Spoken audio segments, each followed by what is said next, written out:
Hello everyone, this is Todd Murphy and welcome to my jazz arranging masterclass. Today we'll be talking about approach techniques. Approach techniques are very useful when you're harmonizing, particularly lines. Now, sometimes you might have a note that isn't really part of the scale, and that's when approach techniques really come in. You can really use them just about any time you want, but I use them mostly um, when you have a note that's not part of the scale, or perhaps an avoid note. For example, in um, G7, normally we don't use the fourth in the chord if it's traditional harmony, but you can, however, harmonize it using techniques, and I'm going to be talking about that today. Well, the first one that I'm going to cover, if you look here, is called parallel. Now, parallel is exactly what it means. Each note is moving up exactly parallel in a major second. So you can see if let me get my pointer. If I voice this D like this, there you have the third, there you have the 13th or the ninth, and there you have the seventh. All the important notes with the ninth. So what I'm going to do, I'm just going to put a C going up to D. It's a major second. The A going up to B natural. The G going up to an A natural. And here, there you have an outside note because you need to make it a E flat to keep it parallel. So later on, I'm going to play these for you, and you can hear the difference. I like to work with a bass line, which I'll do a class about that later on how to create bass lines and walking bass lines. And I just made a really simple one here, just so I can imagine what it would sound like with a bass. And the bass gives you the whole sound of the chord. Sometimes in the upper part of the chord, we might not use the tonic. So it's important to have a bass happening so you can see how well it sounds or how well it doesn't sound in some cases. All right, so the parallel approach technique is pretty straight ahead. Now, the secret to this is that you always want to voice first your target chord. In this case, the target chord is the one that's inside the G7-9. So we have all the notes there. And this is the approach chord. So with approach techniques, first you voice out the target chord, and then you go backwards and fill in the approach notes. So that's important. You don't want to do it the opposite way. It doesn't work so well if you leave a note and make the voicing and then go to an outside chord. It sounds much stranger. It's possible, I guess, if you want to do it. Nowadays, just about anything's possible. The important thing is that it sounds good and works. So keep that in mind. You can even create your own approach techniques depending on the situation. And these are just very common used techniques that people have been using for 50 years. Thad Jones uses these a lot, semi-mystical, and it's pretty common. Now, let's move on and talk a little bit about the chromatic approach technique. Now, it's almost exactly like the parallel planing technique that we were just talking about, except that instead of a major second, we're going to go up a minor second, so it would be all chromatic. And this is just another kind of planing that actually composers have been using for more than 100 years. Debussy, Claude Debussy, he used a lot of chromatic planing. Kind of like when your car is sliding off the road, you know, it just, everything's going in the same direction. And that's where we get the term planing. Now, the chromatic planing is exactly that. You just fill out your target chord again. We have the same chord again, exactly. I'm using the same chord just to help you. You can hear the difference and see the difference. The only difference is here, in this case, the approach note is a C sharp.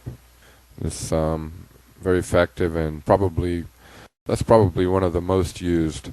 Now remember, your approach techniques can come up or they can go down. In this case, I'm going up, but it could also be like a E flat going down to D. Then you would just keep everything parallel, and all the voices would be moving in a parallel motion. Okay. In this case, I'm working like 4 trumpets. This is a pretty good range for 4 trumpets. And later I'm going to play it back for you with the sound of 4 trumpets. Okay? Let's move on. The next one is the dominant. You're going to put a dominant chord resolving to your target chord. This is a very simple case of it's a temporary tonitization, they call it, when you're creating a very quick cadence. So in this case, I just put a D7 chord. Okay, there you go, the D, the 3rd, the 5th, and the flat 7, which gives you the dominant D7 chord, and that resolves nicely to the G7 chord. This is a very effective approach technique, and I use it quite a bit. The next one is the diminished approach technique. And again, that's exactly what it says. You're just going to arrive at the target chord with a diminished chord.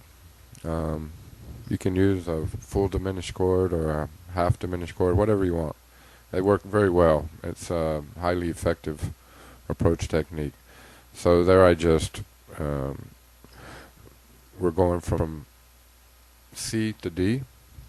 Then I can just put in all minor thirds, and it works very nicely. So you can see here, we've got the parallel, which works when you're approaching in a stepwise motion of a major second. We have the chromatic, which is a half-step approach. The dominant works, doesn't have to be a second, you know, it could be other intervals as well. The dominant works for just about any interval, you know, a 4th or a 5th, 3rd, whatever you're pulling to, you can use the dominant approach, and the diminished as well. Now let's move on. Probably the most common of all is the diatonic approach technique, and that's really easy. You just use the notes from that scale. In this case, would be a G mixolydian. You know, you just make all the notes resolving in the same direction, and using notes from the G7 diatonic scale. It's important to remember the diatonic approach doesn't necessarily mean diatonic to the key you're in. It means diatonic to the chord that is happening at that exact second. So, you know, if you're in the key of C and the chord's a D flat 7, you're going to use the D flat mixolydian scale to do your diatonic resolution. Alright, that's pretty straightforward. I brought in a few other ones that I use sometimes, and you know, you can create your own. There's really no limit to the possibilities that you can come up with.